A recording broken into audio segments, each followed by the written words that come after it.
Good afternoon, everyone. Welcome to our summer town hall. We will share some updates as it pertains to the new upcoming school year. I hope everyone is having an awesome, safe summer. I hope that you are reading daily for at least 30 minutes. So continuing that independent reading, because remember, the only way to become a better reader is to read. So parents, I want to share with you today a few updates for the upcoming school year. Just a reminder of our mission and vision. Our mission is to develop compassionate and knowledgeable lifelong learners through the progressive implementation of internationally minded instruction and rigorous assessment. And our vision is to become a school of excellence that prepares students for equitable access to college and career options to ensure that they are equipped to persevere and successfully function in a technologically advancing global society. And ultimately, our everyday model, our why, the reason why we exist is to increase life chances for students. So, some of these updates I'll share with you today, it is in response to the COVID-19 school closures, ensuring that we have academic recovery for students who have witnessed some gaps during this time, but also enrichment for students who are pushing forward. So to start off with, the district has adopted a 3-year academic recovery plan, and it is due, like I said, to COVID-19 school closures. And we here at Continental Colony, we witnessed only about 40% of our students returning physically to the building for our 2020-21 school year. And so we also have witnessed a few that achievement gap widening for some of our students. So what we have put in place for next year is the district has adopted a new K-12 universal screener. It will take the place of what you used to know as STAR, and I'll explain that in just a minute. We also, right now, are in the midst of our summer academic recovery program or academy, which is going well this summer. So it's great to see boys and girls in the building, some students I haven't seen for almost a year, and my have they grown. So we're engrossed in that right now. And then for next year, we are adding, as you know, or you may not know, and I'll talk about it in just a minute, 30 minutes to the school day. And so this will give us an additional 30 minutes for intervention and enrichment so we can close those gaps, or if some of our students are ready to be pushed forward, we can do that during that 30 minutes as well and not interrupt the grade level curriculum. All right, so today we'll talk about the new data tool. We'll also delve into APS's 5 instructional focuses. So it's data, curriculum and instruction, whole child intervention, personalized learning, and our signature program, which is IB. I'll go over some upcoming dates, and then if you have any questions, you can go ahead and put them in the chat, and we'll answer those questions throughout the presentation. So to start off with, these are APS's 5, the APS 5. All right, so this is what we'll focus on this year to ensure we are fostering an academic excellence for all and ensuring that we're building a culture of student support. So like I stated before, data, we do have a new data tool as well as the old tools that we have, but we are adopting a new data tool. Curriculum instruction, whole child intervention, personalized learning, and signature programming. So first, I'll focus on how we'll utilize data to drive all instructional decisions to ensure students have equitable outcomes. So as I stated before, we're no longer administering the STAR assessment.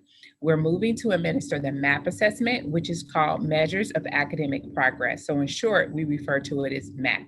And so MAP will track our students and assess our students with reading fluency for our K through 2 students, and we will look at growth for K through 5, all right? So the reading fluency portion will be for our K through 2 students, and it's unique because it gives you a holistic view.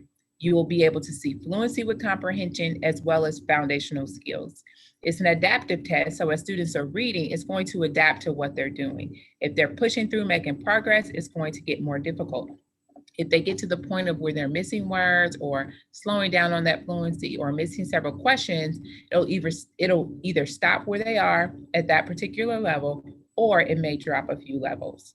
It also provides oral reading rate as well as foundational skills for each student, and it's aligned to growth in reading. So we're not looking primarily at how fast students are reading, but we're looking at, as the text gets more complex, how are they adjusting to their reading ability? And so MAP growth, which is for all K through 5, it's also an adaptive test. So again, it adapts to whatever the student is doing. If they are missing questions or not doing so well, it may stay where they are or drop a little bit. But if they are pushing forward, it will keep increasing to the level that they eventually end up. So this means as the questions get harder or easier, depending on how the student answers, it's going to adjust to that particular student to give you a path for your students. And so when we do administer MAP growth, again, measures of academic progress, it will be whole class administered. Of course, if your student gets accommodations, then they'll get those accommodations, but it's about a 20-minute assessment. It scores automatically, and once students are finished, you'll get results, and we'll also get actionable data that we can share with you, and the teacher will have to, of course, impact their instruction throughout the day. The MAP assessment will be taken 3 times a year. All right. So in the fall, we'll start August 23rd. We're taking the assessment with K through 5, or if you have a student in middle and high school, they'll be taking this assessment as well. Now for the reading fluency, the portion that I spoke about just for pre-K through 2nd, that will begin August 16th through September 3rd. We'll take it again in the winter, November 29th through December 17th, right before our holiday break. And then again in the spring, March 7th through 28th. So as we take these assessments each time, we'll be able to see our students, is your student making progress? What areas are they at risk for? What are their strengths? What are their weaknesses? And it also allows the teacher to differentiate their instruction. So with this data, we'll also be able to bring it into context and share with you. It'll compare your student achievement and growth to other students, just not in APS or Georgia, but around the nation. So you'll have a norm reference score. It will show you growth projections. So it'll show where a student started, where you want them to end, and then it'll track their growth projections. So again, this will help us with personalized learning. It will impact the teachers' everyday lessons, as well as during that small group instruction. And then linking studies. So it connects individual scores to projections of the Georgia Milestone Proficiency, and for our older students, performance on ACT and SAT. So it will project what your student will do when they take the Georgia Milestone in May. So that's all about data. So of course, now that data will impact our curriculum instruction, our whole child interventions, as well as our personalized learning. So let's take a look at curriculum instruction. So for curriculum and instruction, this is a major change for this school year. Our bell schedule has changed. So typically our school day started at 8 o'clock and it ended at 2:30. Now we'll begin at 7:45. So the day starts at 7:45 and ends at 2:45. So if your child comes in at 8 now, they're actually late. So 7:45 is the time that all students should be in place and ready to learn. We will open our doors at 7:20. So again, 7:45 is our new start time. It used to be 8 o'clock, but now we do start instruction at 7:45, and we will no longer end at 2:30, we will end at 2:45. And just in case you have a high school student, they're starting at 8:45 to 3:45, middle school 9:15 to 4:15. And so the district, they did have engagement from the community to determine these times. So again, just one more time, we are starting our day earlier at 7:45. So we're starting 15 minutes earlier, and you can drop off as early as 7:20. And if you go to the link here, you will find the bus routes with the new adjusted schedule. So I know you can't see the little print on the screen, but I do want you to see our overall whole class or CCES's daily schedule. So as you can see, we are engaged from bell to bell. So like I said, at 7:20, you can drop off. Students will enjoy their breakfast and some morning writing from 7:20 to 7:45. And then we'll start our school day promptly at 7:45 with our SEL. Now, all grade levels have something different throughout the day, but if you look at our master schedule, you can see blue is English language arts. So that's ELA, that includes your reading, your writing, your guided reading, your phonics block. So that does consume most of our day.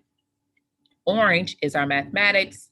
The bright green, that's social science and social studies. The dark green, that's our breakfast and writing. Like I said, we'll start our day.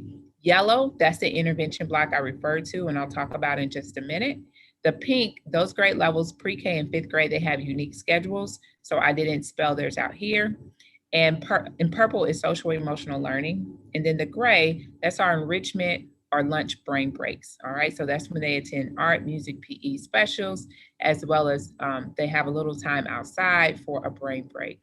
So as you can see, it is very important for your child to be here at 7:20 because we will begin our instruction promptly at 7:45, and we will not begin dismissal until 2:45.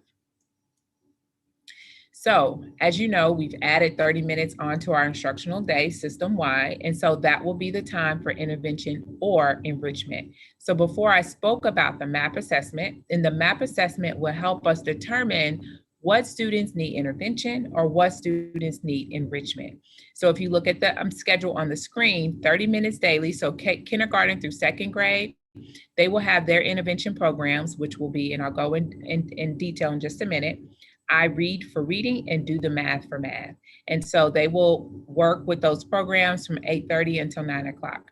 Our third, fourth, and fifth grade students for reading, they will use System 44 or Read 180. And for math, they will do the math. And so we will be engaged in intervention or enrichment based on the diagnostic that the students take during these times each and every day. So we'll have a week A and week B rotation. So week A, we'll do reading Monday, reading Tuesday, reading Wednesday. I'm sorry, reading Monday, reading Tuesday, and this is off, I'm sorry. And then we will have math Wednesday, math Thursday, math Friday. On week B, we will have math Monday, math Tuesday, and then reading Wednesday, Thursday, and Friday. So that will give us 5 consecutive days flowing over to the next week, just to gather data during that intervention block to determine, okay, where do we go next with the students? So we wanted 5 consecutive days. It may be a Monday, it may be a Wednesday, Thursday, Friday, Monday, Tuesday, in one particular area to determine where to go next with students. And for fifth grade, it adjusts on Friday. They'll have their intervention beginning at 8 to 8:30. All right, so we do have an additional 30 minutes on our day in order to ensure that we are closing gaps for students that may have gaps or pushing forward for students who need enrichment. So as stated before, kindergarten through second grade, their reading intervention will be iRead. And so the iRead program focuses on foundational skills if students are having challenges with those foundational skills. So if a student is reading below grade level with their foundational skills, if they're still struggling with phonological awareness, if we notice that their reading is slow and choppy, or they're not transferring what they learn about words, so the basic phonics, to when they actually read and write. So for students who are struggling in those areas, they will, during that 30-minute intervention, they'll focus on these foundational skills. So phonological awareness, phonics and word recognition, spelling and encoding, fluency, as well as vocabulary and language development. So that's for our kindergarten through second grade students. For our third through fifth grade students for reading, they will engage with Read 180 or System 44. So third through fifth grade, they will take a reading inventory, and based on where they fall, if their Lexile, remember Lexile is kind of like your credit score, the higher the better. So if their Lexile is greater than 400, then they will use the Read 180 program, which will focus on vocabulary, fluency, and comprehension. If their Lexile is below or equal to 400, they will focus on phonics, right? And then they will get foundational skills that they need to transfer over to, reading on grade level with System 44. So again, greater than 400 Lexile, they will focus on Read 180 during their intervention time. Lexiles less or equal to 400, they will work in System 44. And of course, throughout the year, the more progress they make, they'll move on. So let's say a student may start with foundational skills. I'm a third grader. I'm kind of still struggling with phonics. I may start with System 44, but when my teacher gives me the inventory again, I may move up to Read 180. So the students are not in stagnant groups for the entire school year. It's based on how they move. Like I said, with the MAP assessment, we'll take it 3 times a year. And if we're seeing that progress, they'll move to another group. So I read for K through 2 for the reading intervention. Read 180 or System 44 for third, fourth, and fifth reading intervention. And now for math, K through 5 will focus on Do the Math. So Do the Math has 4 areas: addition and subtraction, multiplication, division, and fractions.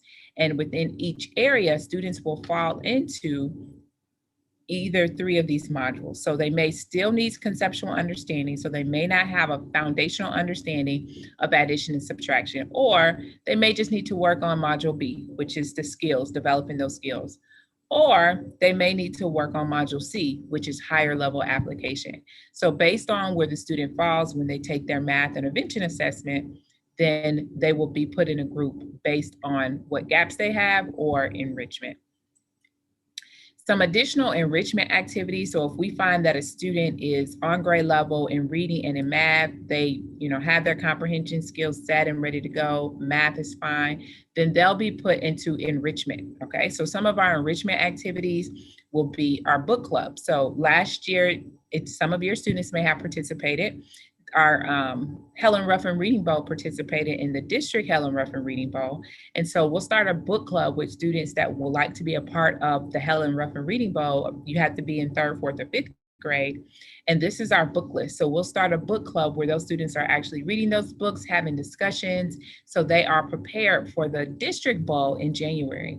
Students in enrichment can also participate in makerspace activities. So a makerspace is basically giving the student a tool, and you give them a problem to solve, you give them a situation to solve, or you may give them something to create. And so students engage in interactive thinking, critical thinking, and creative thinking that they need to pivot or revise or persevere through a problem. And so based on whatever they're giving, they have to essentially make something to solve this problem. So it's a program that many STEM schools use, as well as engineering schools. And it's just a way to engage students to become problem solvers and critical thinkers and creative thinkers. So that's another part of our enrichment program. If a student takes the assessment and they're already on or above grade level in the particular contents, they'll engage in some of these activities instead of the Read 180, as well as the I Read and Do the Math. So when we're talking about the intervention and enrichment block, a classroom may be set up like this, all right? So in a classroom, you may see an independent, that's the orange, an independent reading nook. So students that are not working with the teacher during this time, like I said, they may be reading their Helen Ruffin reading books, they may be engaged in their own independent reading for the day. You may see a center like the purple center where the students are applying something that they have learned. So again, those problem solving skills with the maker spaces, this can be an application space for that as well. Then in the red, you see small group learning. So during the intervention or enrichment block, the small group may also be working one-on-one with the teacher. So this is just to kind of give you an idea about how those groups will move. Again, it's 30 minutes. And so they may be with the teacher one day, they may not be with the teacher the next day. They may be in the application center or the independent reading center, or they may be working independently on Read 180, System 44, or I Read. So throughout the week, they'll be rotating through these stations. And like I said before, students are not in the same group for the entire year. We're using data to base students' movement from one group to another. And then whole child and intervention. So if you watched any of our announcements while we were virtual, you'll see that we do interventions every single morning with our social emotional learning. So we're still sticking to that. So these are 4 areas that will focus on whole child and intervention. So our staff will be delving into a curriculum called A Chance in the World. So that's very profound for our staff to work on their social emotional competencies. Then we'll also continue our morning announcements where Ms. Lee, our clinical therapist, she determines an intervention focus for the week and a weekly competence, and we work on that whole school on the morning announcements. We'll also continue social emotional learning with our daily community gathering, as well as our second step curriculum. And then we'll also continue our house system so we can promote our students with teamwork and relationship skills. So those are 4 areas that we'll still address and still implement to ensure that we are focusing on the whole child with curriculum as well as interventions.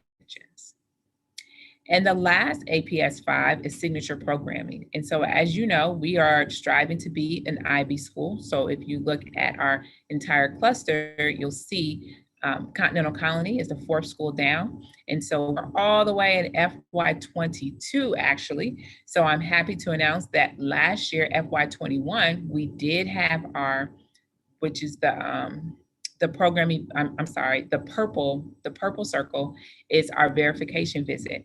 So we did have our verification visit last spring, FY21 in March. And so we should be getting our results back very soon to hear if we are an authorized IB school. All right, so that's where we are with our IB implementation. We'll still continue to implement our units.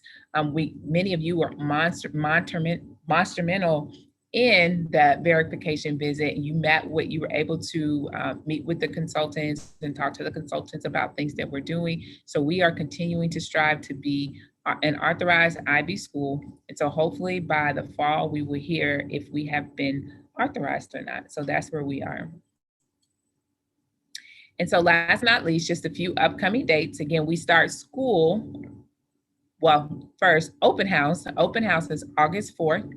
We want pre-K through second grade students to come to the school and parents from 9 to 10 on August 4th, and from 10 to 11 for third through fifth grade. We are going to have sort of a block party in the back parking lot, so it will take place outside. You'll be able to meet your teachers, you'll be able to meet the entire grade level team, as well as many other staff members, find out who your teacher is, your schedule, all of those things. So again, open house will be August 4th. We're starting early in the morning, 9 to 10 for pre-K through second grade students, and 3 through 5 for third, fourth, and fifth grade students. The first day of school we'll begin school August 5th. That is a Thursday. And again, doors open at 7:20 and the instructional day starts earlier. It starts at 7:45 and we do not end until 2:45. So that's a major change. Very, very important. Remember, you can drop off as early as 7:20. The school day begins at 7:45 and we end at 2:45. All right, Mr. Gomillion, do we have any questions in the chat? No questions right now. For those parents that are attending, if you have any questions, feel free to put them in the chat and we will address them. But right now, there are no questions. Okay, so we will hang out here for a little while if you do think of some questions. Also, if you have any concerns or if you do not want to put your question in the chat, you can use the QR code on the screen and you can put your questions there as well. Ms. Lee will be reviewing those questions and concerns. Also, please follow us. Follow us on Facebook at Continental Colony ES, on Instagram at CCES Panthers, and Twitter at CCES_parents, also at CCES Panthers, or at APSCCES. We are always putting updates in these places, as well as Class Dojo. If you are a parent from last school year, you can visit Class Dojo with your old account all summer. So we are putting updates and highlights there as well. So again, any questions or concerns, you can use the QR code to add those questions and concerns. It'll come straight to us.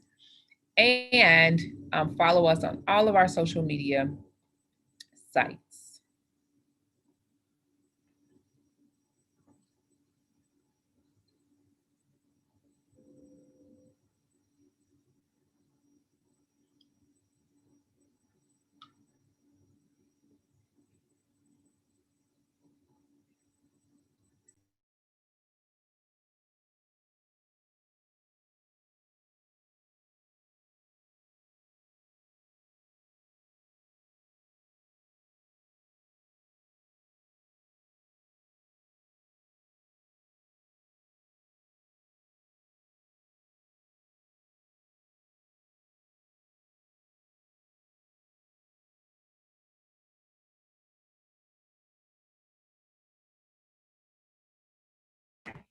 All right, I see a question Go ahead.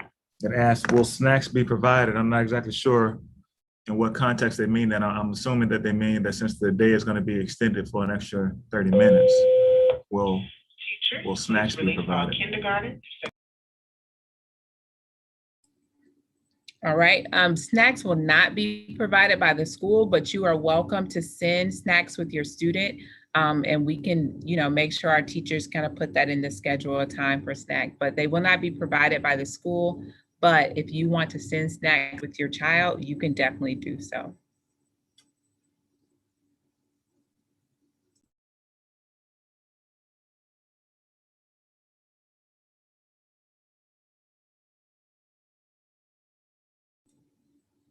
All right, I don't see any additional questions.